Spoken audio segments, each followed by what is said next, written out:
Andrea Brillantes mga ka-DJ hindi daw natatakot kay Catherine Bernardo.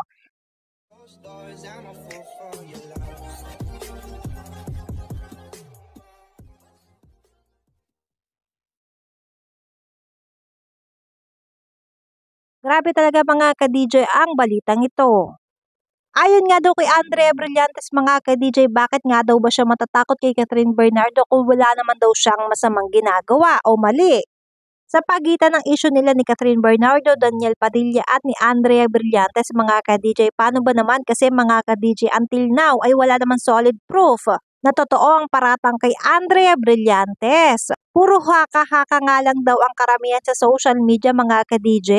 Pero ang nakakalokang part kasi dito mga ka-DJ ay in-unfollow siya ni Catherine Bernardo at hindi lang yan.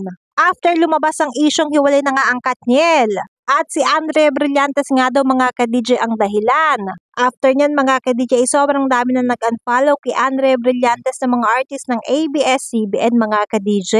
At karamihan sa nag-unfollow sa kanya mga ka-DJ ay mga kadikit niya before. Pero ngayon mga ka-DJ, hindi na sure kung okay pa nga rin ba ang relationship niya dun sa mga nag-unfollow sa kanya. Grabe 'di ba mga ka-DJ, mapapaisip ka na nga lang kung totoo nga ba ang issue. Kasi nga kahit hindi sila nagsasalita, may mga ganap na ganito, 'di ba? Nakakaloka.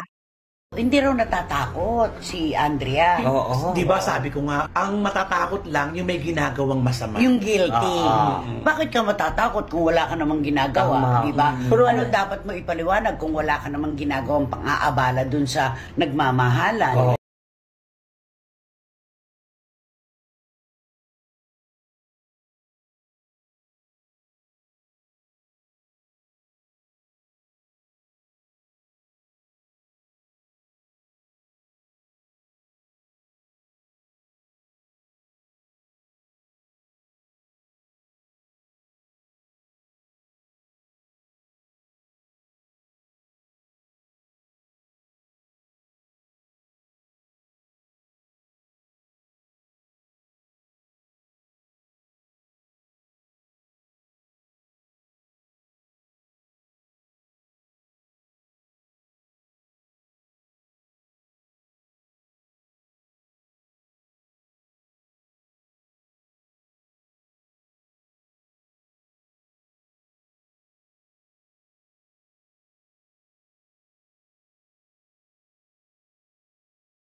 Kayo mga ka-DJ, anong masasabi niyo? Mag-comment naman kayo dyan mga ka-DJ at babasahin namin yan.